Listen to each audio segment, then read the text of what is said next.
Hello, everyone. Welcome to Drumfills Cafe. My name is Denis, and welcome to another episode of this sixth season. Thank you so much for joining us tonight. Thank you.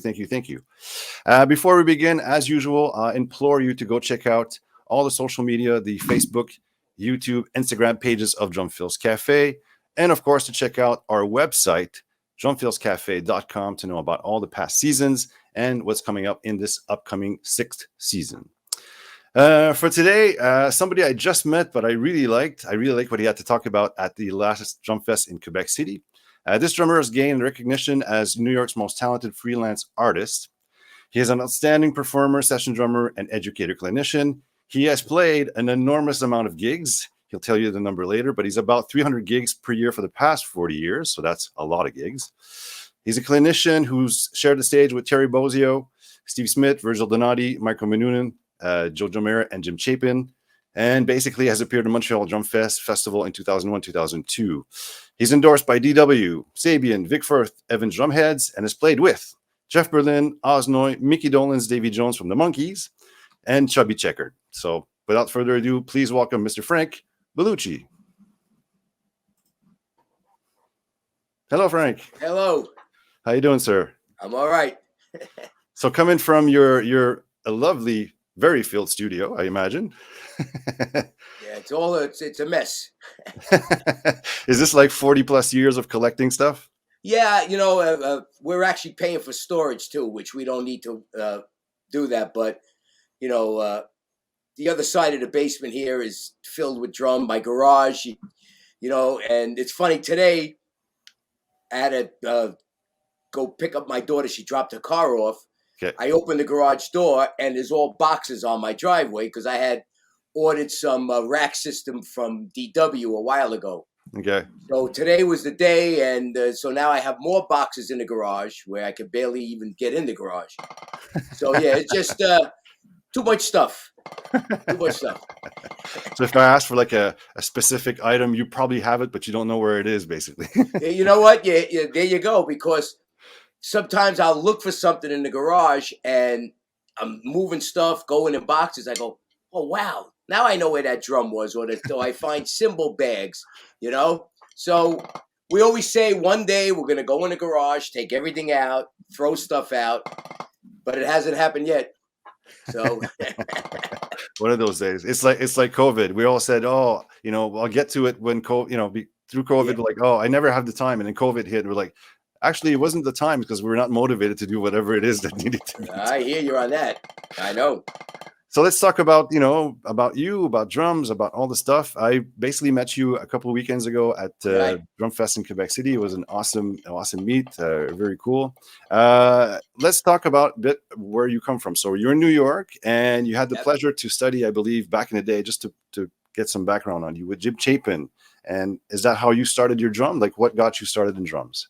Yeah, well, I was already playing. My father had in Queens. He had he owned 2 bars at one point. He had a bar upstate with his brother, and then his brother died very young, my uncle, 39 or 38 years old.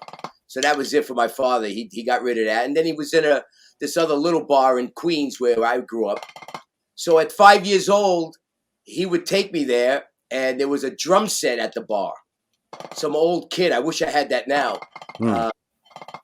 And, as a goof, I would go there and play. And so it started from that. And then as I got older, we moved out of Queens when I was I think 10. And he bought me my beautiful Slingerland kit that I still have, Blue Sparkle. Oh, nice. Yeah. And I started playing then at 10 years old. I was always in bands, the local friends around town. And all through school I played, and I started doing weddings and gigs when I was 13 years old. Really? Wow. Yeah. And then at 18, I graduated high school. I was only 17. I turned 18 in November. And my cousin, who had a well-established band that would go around the country, he had me audition for the band. So he gave me my start. And so at 18, I didn't go to college when most of my friends went on to college. I went on the road. Right. So from 18 to now, I'll be 64 in November. This is all I've ever done. So when we talk about gigs, I was just looking at a number before trying to figure it out. Right. But I'm at least at 13,500 gigs in my life. So that's been it, and yeah. And you remember every single one of them. It's unbelievable, right? I know what it. Yeah, I can feel it in my body when I wake up in the morning now. But and so I was pretty much uneducated as a drummer as far as rudiments and reading. I didn't do that. I was always playing music. Right. Then when I came back, after we came back on the initial road trip at 18, we went to Florida. It was like 4 months we were there. It was great. Then when I came back, I said, okay, I'm going to be doing this for life, so I have to search out, drummers. And I had said at the show, I saw Dom at a clinic with his band, and it was Billy Cobham and Louis Belson. Wow. So his band opened up, and it was great. They were playing the Chaka Khan and all that stuff. Nice. Rufus, and it was great. And so I said I have to search him out. And so I went to Dom, and he took me through, like I said, the full stroke, stick control, and I remember going over charts. So he started getting my I always had chops early on, but they were uncontrollable, Yeah, you had the energy basically. Right. And he knew I could play because I was already playing 5 to 7 nights a week. Mm-hmm. So it wasn't like, and it's funny because the drum center at the time would say, man, you're always working. I would do a lesson and leave and go to my gig. So, but then we, the sight reading and going through Steely Dan. I remember him taking me through Asia, which was amazing. And, so that was like when I really buckled down. And then he had mentioned, Jim Chapin comes to the store. Why don't I go there? And he could really, fine tune my molar and stuff like that. Right. And then he also recommended Al Miller at the time, who was a great, chart reader. So, like I tell my students now, there were times in those days, I was going to 3 different lessons a week. Now, that's not cheap.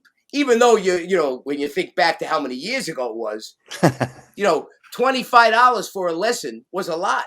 Yeah.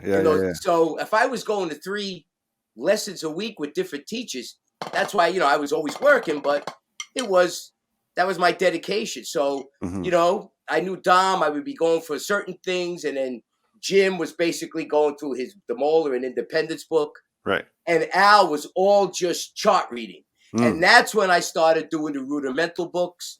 Right. The orchestral books, the Anthony Cerrone, the Fred Albright. And with Al, I never touched the drums. I never touched the drum because he knew again that I could play in that, Right. And I said, Al, so I would go through a stack of books every week to him. Nice. And we would do every one. Rudimental, the Wilcox and the Pratt, the Buddy Rich charts, big band stuff. Then the Cerrone and the orchestral books and the different role variant. So that's when I started buckling down. It's funny because now I look at some of those orchestral books like the Fred Albright and I'm like, wow, I can't really believe I went through this stuff. It's like, I look at it and I'm like, I can't make, what is it again? Yeah. I'm like, I better practice this stuff again, so it's funny how when you're doing it and then you let it go and you look at it and go, yeah. Yeah. So it's funny. I had that experience this summer because I took an old rudimental book from my prof who used to teach me, and I thought, I'll go through it again. It's been like 20 years or whatever, and I got to this solo. I'm like, this is solo number 9 in the book, and I can't do it. Like, what the hell? Know. It's a good thing. Like with some of my students, I take it out, and I'm looking at it going, I hope you know how to do it because I forgot this. It's like it's cool. Amazing. Yeah. Well, that's great. So yeah. So basically, you had the talent, you had the musical, you just had to control and understand basically what you were doing. And That's that's right. where you were taking your lessons, is what you're saying. Yep. I want to touch on something because I went through a bit of your stuff, and you study with Jim Chapin, as you mentioned, and of course you're a lefty. Right. And there's not many lefties in the world, but there are, Especially those days. yeah, especially those days. And you were saying in one of your videos that basically when you went to see him, he had a right-sided kit. So you had to go through the book left and right. Is that correct? Yeah. When in those days at the drum center, it was, that's when it was like, yeah, I hate to sound like the old man those days, Hmm. but just being in the drum center and, even after my lesson or before my, we would go and hang for hours because it was, all you made friends and who was studying with the same teacher. So then, we would make friends with each student. And Hmm. if someone was working on something with Dom or Jim or whatever, we would get together at my house and work on it together. So it was just a great time with all drummers and Nice. hanging out. And so, but with Jim, it was like one student would leave, the next would go in. And, Jim, between talking like me, he would be falling behind all day. So if your lesson was at 2, you weren't going in there till 3, basically. So it was get in, get out.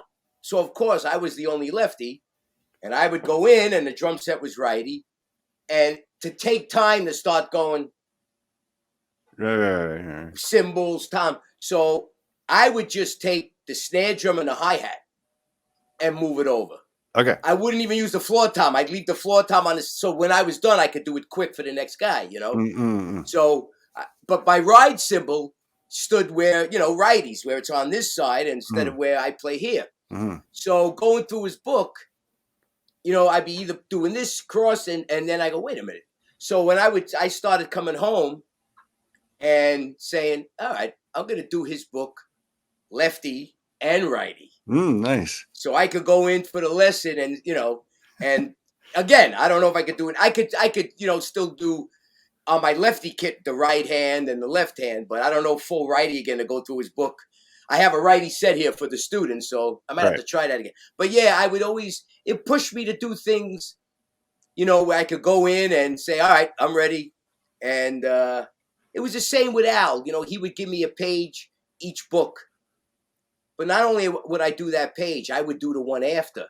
Because I would go to the lesson and he would say, you have any questions on that? I go, no. So we never looked at it again. He would go to the new page. Right. So I already would be like, all right, I went through that already. Like, to be prepared for that too. And with any questions. But yeah, so Jim, and it was great because me being on my right hand traditional, Right.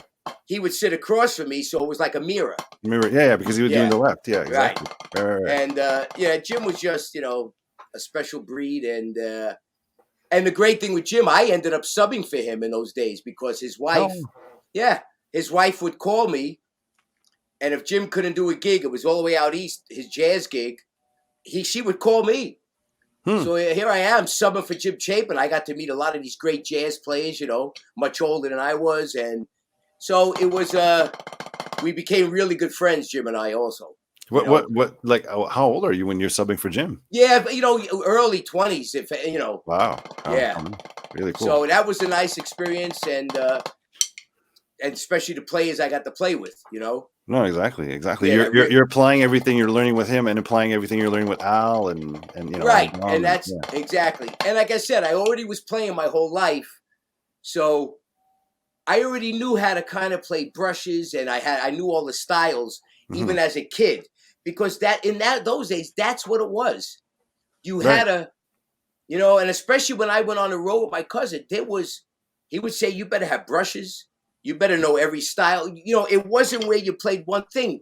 He would play songs from 1920s all the way up to those days was the disco in the 70s. Right. But, he was a doo-wop guy. So all the 50s tunes, the 60s tunes, the 40s, that's the swings, the dance swing bands. Right. So it was, I look back and it was something I don't really see these days. No, that's true, because as you go see, a pop band or a cover band or whatever, they stick to like that 70s, 80s, 90s, or some of the pop stuff, or the stuff that was on Billboard, and most of that stuff is straight eight stuff. It's not That's very right. complicated. It's not that, different. So yeah, it must have been a great time, as a young student, to learn all these styles and to pick them up and be able to play them. And yeah, that's amazing. Well, even doing the weddings in the days, those wedding bands, you had to do Sinatra, Tony Bennett, the rock stuff. If you had to do a Zeppelin tune, if you had to do Beatles, Chuck Berry, whatever it was, the 1920s, Bunny Berrigan. I mean, they would pick out songs. That's what weddings were. And that's long gone, because now weddings now are playing, mostly the DJ and, and bands now, it's just they have their certain thing, but it's not doing all these other styles stuff and stuff. So right. looking back, I'm glad I went through that. Interesting. Well, that technique of learning lefty righty is interesting, because you talk about that, and of course it makes you being more of an open player. As I've seen some of your videos and styles you play, and yeah, you switch around. You go from the hi-hat to the right for you, left would be left for me. And then switching around the kit. So it's quite interesting to see. It's quite interesting to play.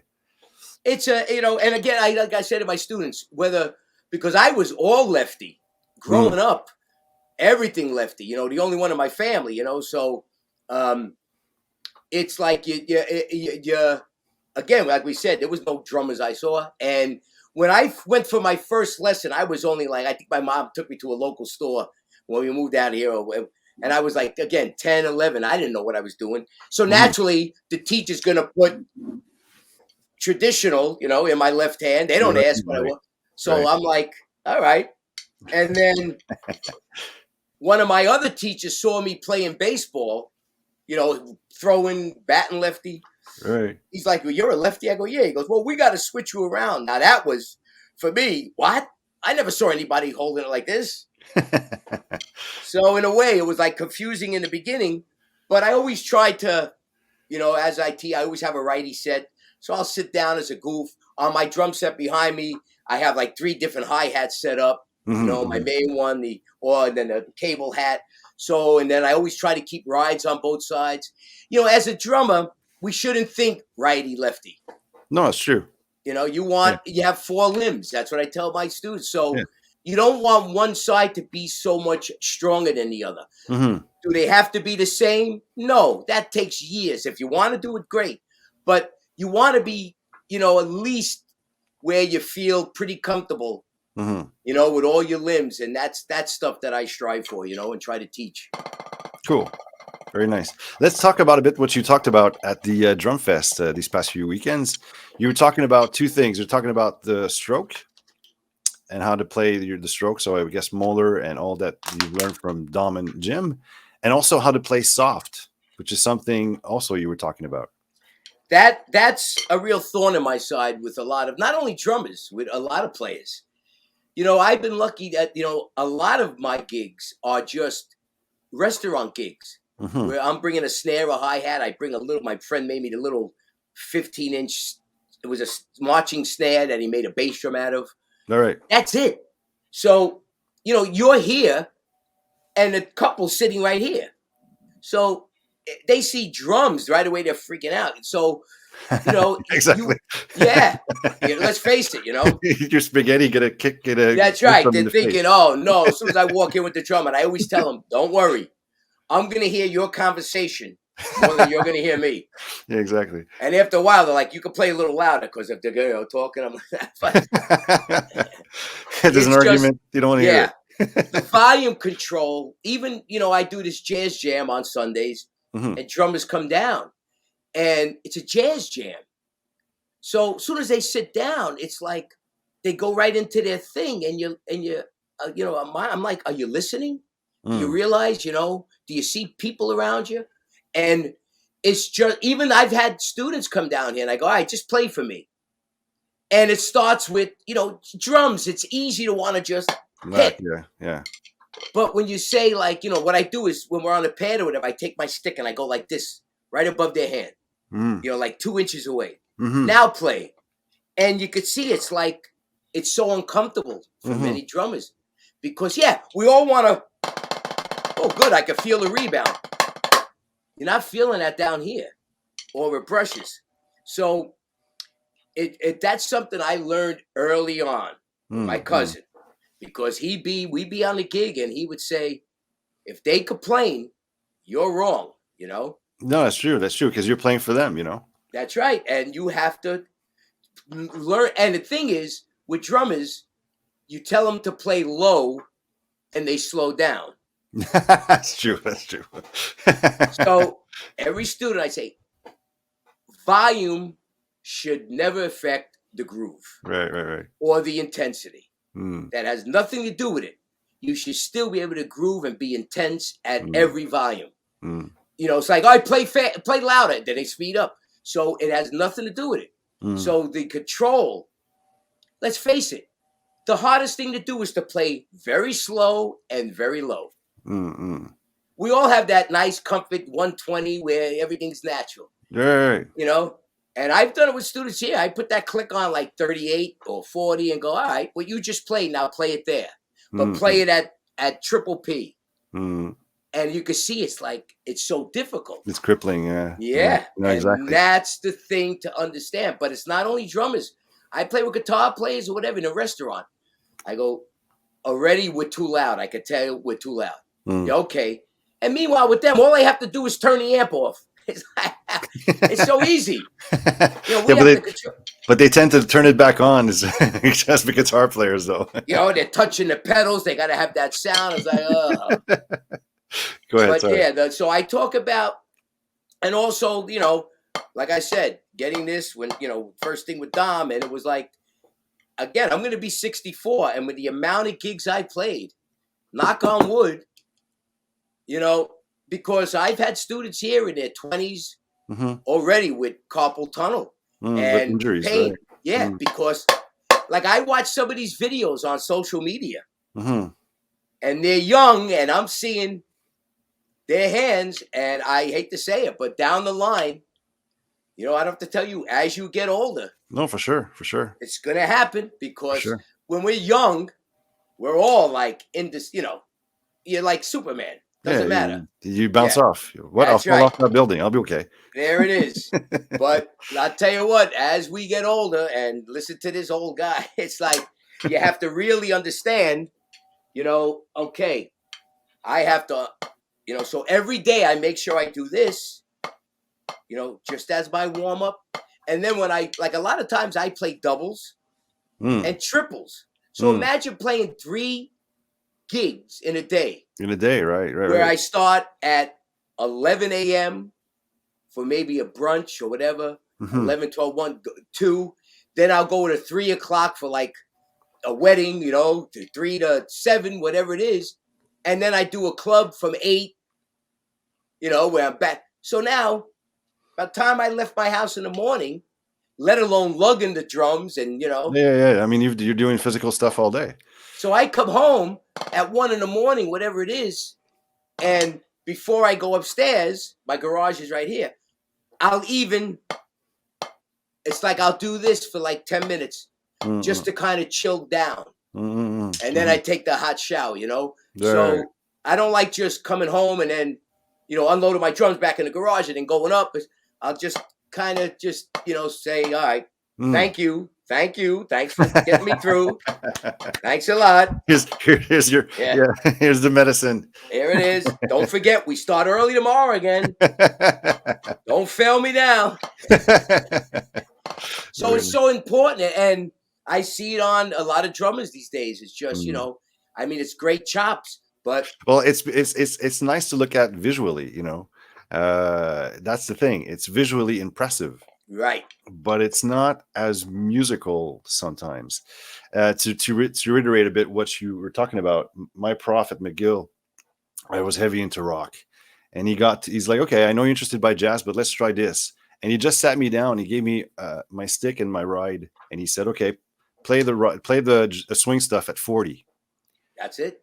And I was like, there was so much space in between the ding, ding, ding, ding, That's right. There was so much space. And I was like, this is so boring. But I got the idea. It was basically if I could play it at 40 tight and be on that metronome, then 60, 80, whatever will be like super easy because I got the spaces in between sort of thing. And I wasn't, I could practice that sort of circular motion as you were pointing out with your sticks to be able to do that and without, forcing it because I'm guilty as this, oh, I got to do 160 on swing. It starts doing That's this right. with the hand, and it's like you make that face and you make that Yeah. teeth, and you're not breathing, and yeah. So We all are. It's funny because one of my former students, he has like one of the biggest, God bless him, on Instagram sites. I think it's the Drummer's Almanac. okay, cool. Yeah, Jay Fenichel.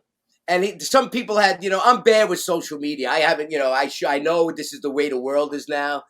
And I have Instagram. I do a video and then I don't do it for months.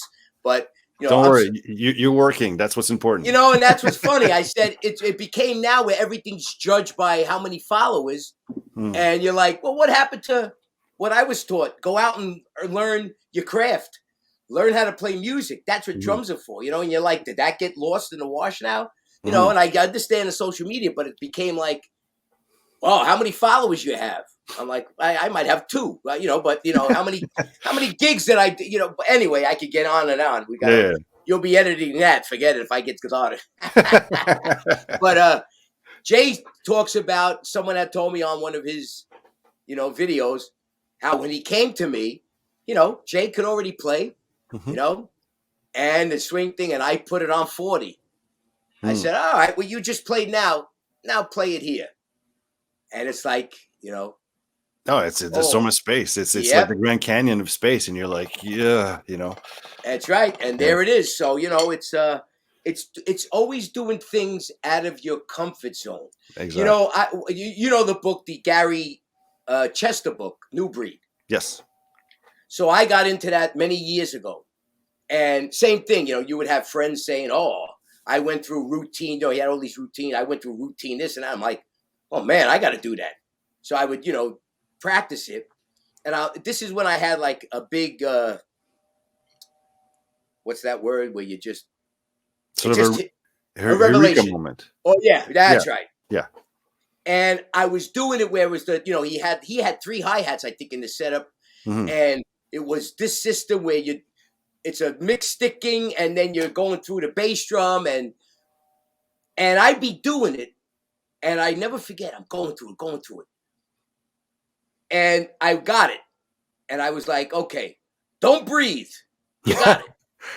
Right? And I'm thinking, and all of a sudden it hit me. And I stopped and my body went like this. Yeah.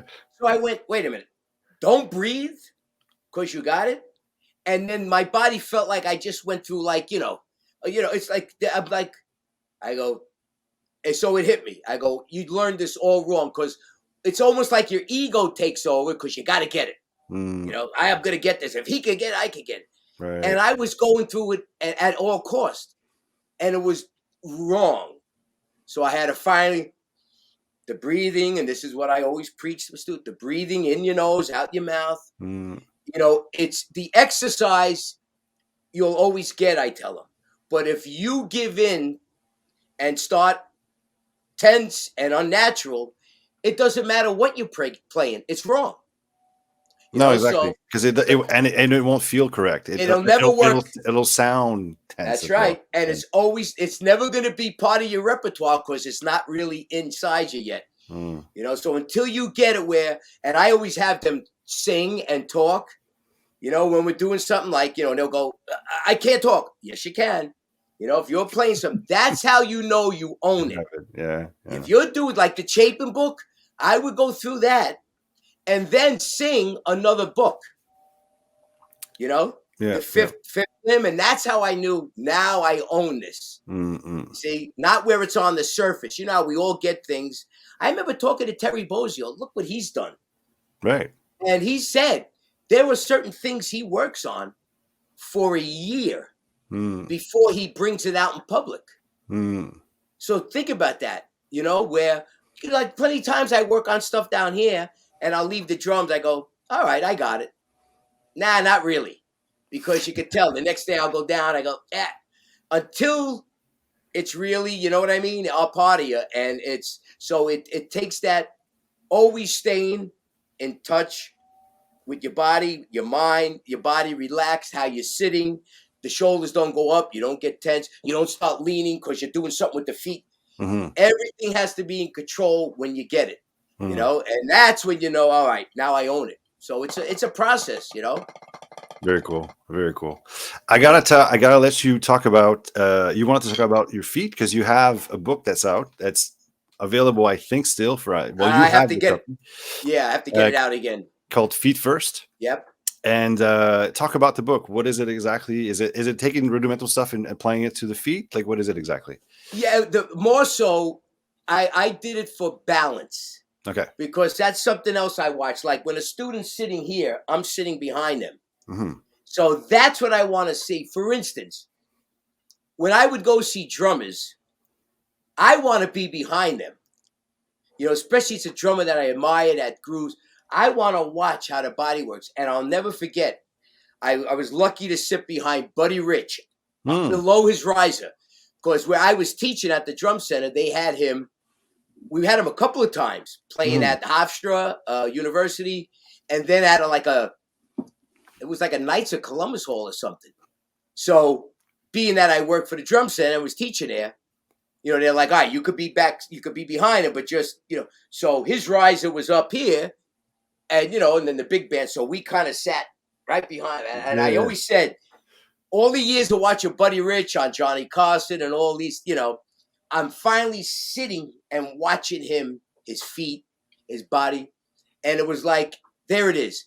And another one I sat behind who I got to know also because I played with his wife, Rachel Z, is Omar Hakim. Oh, nice. Very nice. Yeah, so I've done the Jazz Festival a few years, and Omar's there with his band with his wife, but I also play with Rachel, with my buddy who runs the Jazz Fest. Oh, we're actually I'm going to Arizona with Rachel and Kiela Minucci from Nice. Special Effects. Yeah, we're Nice. playing in November. So I got to know Omar, who's the sweetest guy, and I sat behind him and watched him at one of these gigs. Mm-hmm. And there's a man, his body just, the balance floating, you're watching the feet. There's no lean. So my book was basically, I would sit on my drums. This is not even for double bass. You could use it for double bass drum and hi-hat. And I would just, I started doing this heel toe thing. It's been around. Yeah. Steve Gadd does it. And amazingly, shows you how old I am. When I was getting Modern Drummer magazine in the 70s, Okay. and I'm not going to remember, it was I think it was like Roberto Petrucci, something like that. And he died very young from what I remember. Okay. But there were articles. I have like Modern Drummers, again, stacked away somewhere. There were articles that he wrote on heel toe. Okay. So I got to further research. But Roberto, I'm pretty sure his first name was that, and it was a Petrucci or something like that, right? If anybody knows, you can write it in the comments. Yeah, right. So I'm like, wow, what is that? And I didn't do it then, but I started doing it in the 80s. You know how we naturally splash the hi-hat. Yep. So when you split, psh, psh, yep, you get that motion. So I was saying, all right, I have to make so my right foot, my hi-hat foot got it first before my left. So I would sit there just very slow, heel, toe, get that rocking, heel, toe. So I started playing grooves between the bass drum and hi-hat foot. No hands. And I would notice when I would play heel, toe, I would always see, well, what's going on with my body? That's what I want to be with. When I played heels up, and my lead, you see a lot of players, as soon as they go to heel up on double bass, maybe the body goes like this, Right. There's a lean somewhere. Right. So I would analyze heels down, heels slightly up, and then legs, then heel toe. What's going on? And I would sit there and do all those combinations and play like a groove, like doom, do psh, doom, do psh, boom. Playing like a groove, no hands. And then mixed stickings, So I go, wow, this would be great for balance. Not only working on your feet and going through patterns. And that's where I came about with the book. It wasn't so much, oh, here's your speed thing. I mean, again, how far you take. It's more that when we do certain things, what goes on in your body. And that's what we want to be aware of. Let's face it. We sit on a drum throne, which is the most uncomfortable thing in the world. I mean, it's not natural. I used to tour with this tiny little pearl one, this tiny little circle one about this thick. And after the end of the gig, I was really like, oh man, I really got to get something better. Cause every night I'm like, it's going numb, and yeah, I know what you mean. It's like the most, when you really think about what we do, we sit on this seat. We have to play feet on different angles with different feels. Oh, and then not only do we play here, we have to go here, and you're going, what goes on with the body? Yeah. And that's what a lot of drummers maybe aren't aware of. So I always, and here's something else I do with my students, not only the feet, but like now I'm on a pad. So, we all do this in front of the TV. I could do this on the couch. Like last night, I'm just kind of, you're leaning, your feet are up, and then we practice on it. But we get to a drum set. Now, what goes on, right? So I make sure, even though, depending the size, like my kit back here is a big set. I don't go out and play with that. But so these different toms, the 8, 10, 12. No, it's you're moving. You have to move your body. Right. Yeah, exactly. And then I put stuff on my side here. I put like little percussion stuff. So what I do is, when we play drums, we do things for like a split second. We're mainly on the snare, the hi-hat, cymbal. And then it's like, So we're not. So what I do with students is everything. I'll do like a rudimental book or rudiments on the snare. Then I make them play everything in their set. So if my tom's here, you do the same rudimental piece. You go to the crash and play on that. I have them even play on little splash cymbals. What does it feel like to play? So what's the rebound like? What's it? Right. Then when you're on a floor tom, instead of just for the split second, look at my body. When you have to stay here, now what's going on with my back? Yeah. So you start being aware of, wow, if I'm here for a length of time, I got to really just, now you add a foot pattern to it. It changes the balance than when you were here. So it's something that, it's, and that's the beauty in playing all the time, because when you play music in gigs, Steve Gadd said this, I don't even have 40 years ago. They ask, what do you practice? And I remember him saying, well, I have so much in my head already that I want to get out. That's what I practice. And when you're just a basement drummer, you're really just going through muscle memory things. How fast can I do this? Can I do this? And when you play music at all volumes and all styles, things hit you. Like I'll be on a jazz gig and I go, oh, yeah, I went for something.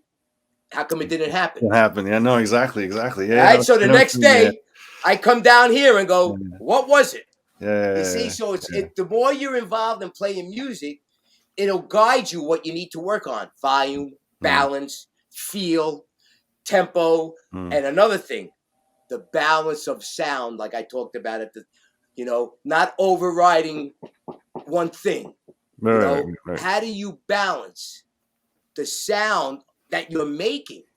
Yeah. So and if you're in a jazz situation and you're comping with your left, or in your case your right, and the snare is louder than the rest of the kit as you're comping, that's right.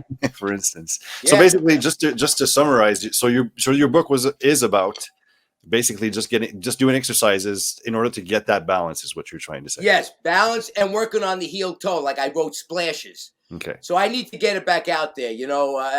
This is where I slack on that business end and stuff like that. Okay. I'm always worried about practicing and gigging.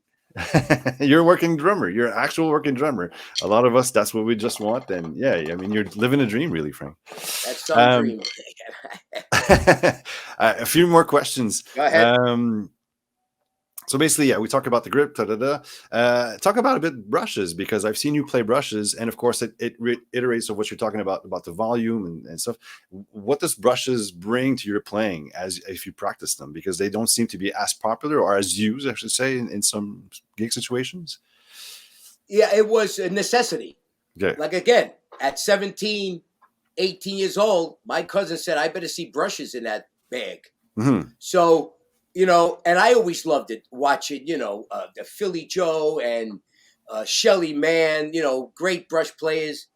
Ed Thigpen, who I got to know later on in life, beautiful. I used to put on, Ed Thigpen with Oscar Peterson and Ray Brown. That's how I Right. used to practice with brushes, putting on, listening to Ella Fitzgerald. And Buddy Rich was he was a great brush player. Mm-hmm. Louis Belson, they all played brushes. Mm-hmm. And in those days of doing gigs, a singer would turn around to you, brushes. So you have to. Now, the thing with me is, especially being lefty, there was one brush book in those days. Okay. And it was Philly Joe Jones. It was like a rectangle book. I never forget. And I have it probably buried. But it had, how it has the diagrams and arrows. And it's probably saying right this is doing this and left is doing this. And being a lefty, it was driving me nuts. So I believe it or not, I couldn't figure it out. So I learned on my own of just putting on records. And those days was records. You put on the needle, take it off, do it again. Right. So it was, and there was no YouTube or videos now that you could, but you would go see players live. And that's where, so one of my best lessons without a lesson was Joe Cucuzzo. Okay. All right. The late, great Joe Cucuzzo.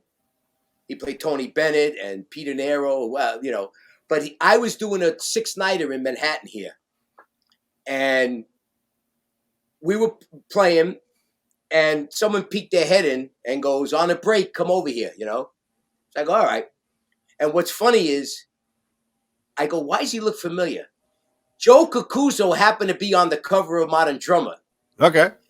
Around that time. And, you get Modern Drummer. So I'm like, and I go over to him, he goes, yeah, I'm Joe Cucuzzo, and I'm playing in town with Tony Bennett.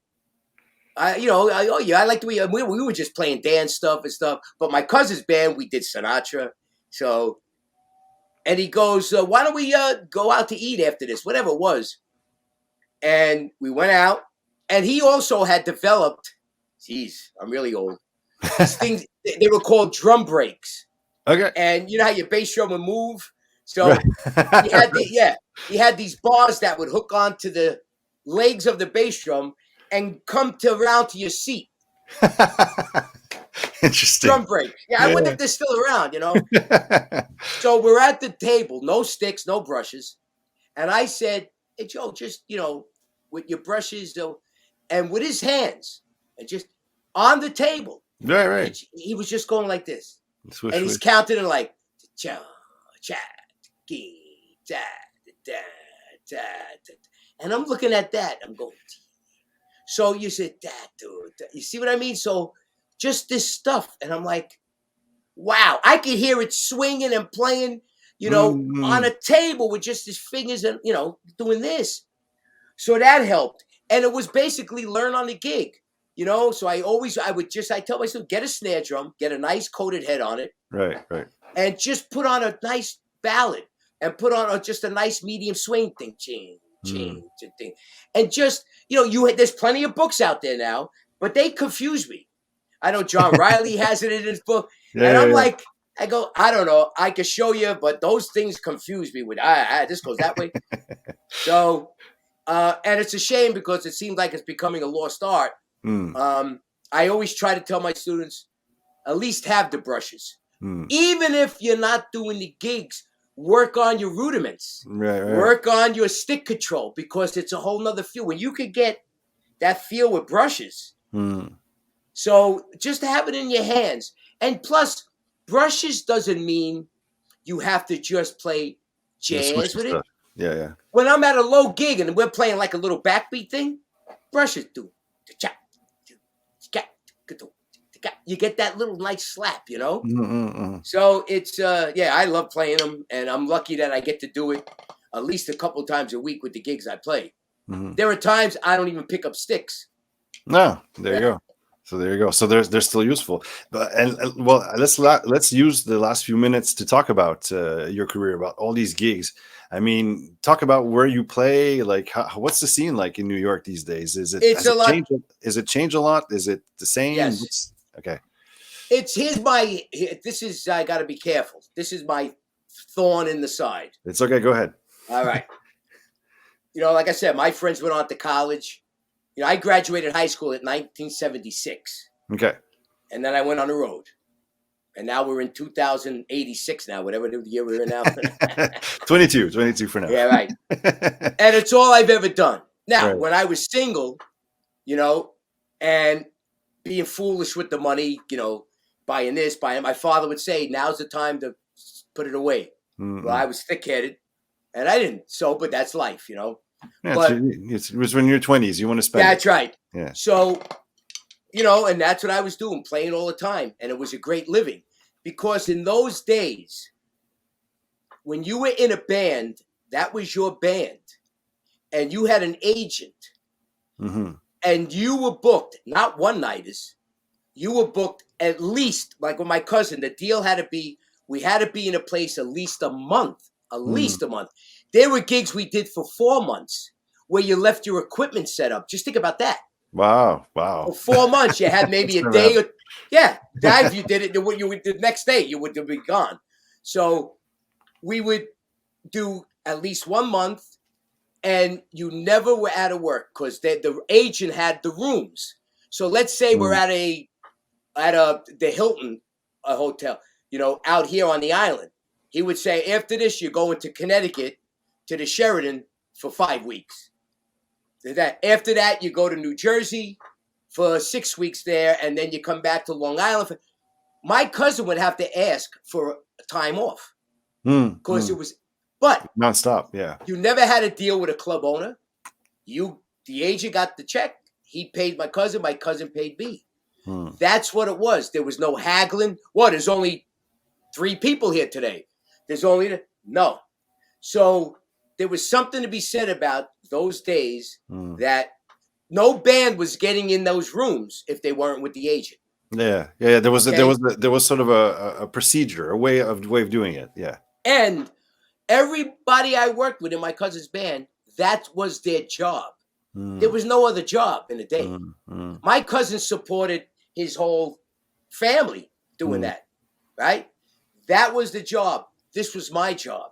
That's what I dedicated it to, and I paid a lot of dues doing it. Now you switch as the years go by, and that scene starts dying off, blah, blah, blah. Switch to where it is now, where so many people now form bands, or now they became musicians because they're retired. They don't need the money. They had their day job, or they have a great day job. They just want to play some gigs. So now what happens is they go to clubs and say, I'll come here for free. Yeah, I'll do it for this much or not even. Yeah. We'll even bring out friends. So now someone like me who's dedicated his life, and I have a family, you know, who made a living doing this, they basically are making it impossible for someone like me. Now, I'm a rare breed out here. I'm not kidding. Well, I'm a rare breed in a lot of ways, as you know, but yeah. Because there's no one I know, and that's the God's honest truth, just Long Island alone, first of all, has played as many gigs as I have. That's the truth. And or have never had another job. You know, and it's funny because I've said this before, and a couple of people go, well, other than me doing that, I go, what? You just said other than you doing that. I said, never having another job. I don't care if it was a month doing landscaping. You know, I never did. I never did. So now it became, now after COVID, 4,000 more bands started. Yeah. You know, and everybody decided to become a musician now. You know, because they're like, oh, you know, life is short, and now I can live my dream and whatever. So they ruined it for people like me, to be quite honest. You know, so that's why I have to do 8, 9, 10 gigs a week if I can. Mm. Because I could go in with the best musicians and say, we have to get this much money. Mm-hmm. And you know what the owner will say to me? Well, I have this band coming in that bring all their friends and they don't Right. even take money. Yeah, exactly. They could care how great you are or what great musicians you bring. Mm-hmm. They look at numbers at the end of the night. Anyway, before I start cursing, we better leave it off at that. Before I start doing this, and Oh yeah, we didn't talk about the Italian grip, but you were talking. yeah, about right. I know, right. Everybody's talking about the German grip, and then this way, and then the what is this? The American grip, French, American grip, and then the French is the tip. and then the Italian. Italian. That made me quite laugh. Well, no, that is a reality. That is quite the reality, and it's not just located to New York. I've spoken to musicians from back in the day who were well known here, who were just saying back in the 80s and 70s and 80s that they had buses of equipment that would come into a club and they unloaded. They had the lights and the show and the this and the PA and they get paid this much and That's right. And no, I think it's a sort of a general global situation, if you will, with the technology and whatnot. But I understand. But as we say in French, chapeau. Congratulations on not doing anything else and keeping at it and keeping being an official, working drummer. Let's hope. Yeah, let's hope. And I say, like, I've had this conversation, and few people have said, "Well, I just love going out and playing," and I go, "That's great. What did you make your money as a plumber and electrician?" Imagine if I said, "You know what? I love doing electrical work, so I'm going to go out and do electrical work for free." Yeah, no, exactly. Now, what would happen in your job? Or if I went, then all of a sudden they see it different. Yeah, and they say, "Oh, I don't trust the guy because he's asking for free. Is he actually going to do a good job or whatever?" And so exactly. It's a different world now, and I hope. I just, like I said, I just keep forging ahead, try my best. Well, we're gonna ask you a different last question, but what's up for you in the next year? I mean, you keep working, I guess. You still have students, they're constantly students. Yep. Yeah. I go here. There's a 5 Towns College music school right here. And I'll go tomorrow. I go there on Wednesday. So I have some students. I have some students here at my place. And then I have this, little recording studio that actually a couple of people at the Quebec show took my number because they asked me if I would do tracks. Nice. So I'm lucky that I could do, there's nothing, remote is great. It's unbelievable technology, but there's nothing better than getting in a room like we always did and recording live with a band. Yeah. So, but once COVID hit, so it was a good thing that I happened to put this, I got, the Pro Tools, not a lot, just a nice interface, some nice speakers, a couple of good mic pre's, and I get a great drum sound, mic'd all the drums up. So thankfully during COVID, I was doing a lot of those, remote recordings. So I always, like I say to my students, there's so many things that you have to be a chameleon. If you want to do this, you can't just be one side player. You can't turn gigs down. This past week, what I just did, it's funny. I filled in with a band. They send me 3 song lists, 3 sets. So I make cheat sheets, stuff. And then, I do this jazz thing. They're sending me. Then it may be an original thing. They're sending me songs. Then I play with this dance band that I've been with, Vinyl Revival. So we rehearse it tonight. What songs are these? And then I'll do a country thing, or whatever. So you have to be able and then teach. And then now, the clinic side of it. See, when you go to a drum show, you have to show your drum stuff. Right. The chops and everything. Yeah. Yeah. So I always say I've been lucky that I covered all those bases because I had no choice. You can't say no to anything. Can you record? Yes. Can you do this kind of gig? Yes. Can you do a big band sight reading gig? Yes. So you just have that confidence and have that confidence to say, yes, I can do that. That's right. That's right. And I tell students, as soon as you hesitate, they got you. Yeah. So, and that's why out here, like when I got to get subs a lot of times because, a gig changes time. I can't do it. But if it's like a rock thing or a blues, I could call a bunch of drummers. On my restaurant gig with brushes, I might have 3 drummers I could call. Yeah. So that shows you. There's a tip right there. There it is. That's what it is. That's a tip. Yep. Well, very cool, Frank. I think we're going to end it there. Cool. Yeah, thank you so much for all your time. It goes by so fast. I enjoyed actually your clinic at the Drum Fest because you had stories to tell and you talk, and often you learn just as much by the stories and the reason why you're talking about playing soft and the grip. And as you said, I'm in my 60s. I have to do this to be still be doing this. I'm a working drummer, so I thought that was a really cool different way of talking about it and showing stuff. That is information I think that's really important to know. So that's why I'm happy we're talking about it. Thanks, and I'd love to keep going, but I know it's a drag because I had that beautiful big set that Yeah. Jules set up, and we spent so much time. And when all of a sudden they go 5 minutes left, I'm like, Yeah. But where the days of going to drum clinics for me, it was always educational. Right. Exactly. It was I knew the drummer could play. Mm-hmm. Whoever it was, because that's why they were doing it. They could play. Mm-hmm. But I wanted to hear them talk about the struggles. Exactly. And it's hard for me to just go to a drum show. I'm gonna have to learn next time to shut up and play more. No. But I was, and a lot of people did give me that because I felt so bad, not only for Jewel, but I'm like, all these pedals. I wanted to do my foot stuff, but it is what it is. Yeah, I came home and I told my wife, I go, oh boy, I had this. Yeah. It's okay. I do have to one last question. You do you do a lot of insonato stuff. Yeah. Is that something also you practice a lot to for the drum stuff and the clinic stuff? It's funny because I'm going to put a video out now on Facebook. Oh, cool. Because I'm going to say, this is stuff I didn't get to do at the Drum Fest. I did it down here. Yeah, I work on different time signatures with the feet, and it's something that I always love doing. Because it feels like I'm playing with another drummer. And it really gets me to split my mind, Because I saw a video where you're doing that, I think it's a paradiddle or right. paradiddle between the hi-hat and the kick, and you're playing over it, and it's very nice. It's very sweet. Oh, cool. It's so that stuff, nice. That keeps me inspired to work on. Yeah, exactly. Cool. Well, I'll check for that video out, and I can invite people to go check out Frank's Facebook. So where they can reach you? So Facebook and your website? Yeah, I'm bad with that. I do have Instagram. I have a website, which is brutal. It has to be redone. This is stuff that, and I wouldn't even had a website if my friend didn't come over and go, here, this is free. Put this up. So I need somebody. I got to hire someone for like social media.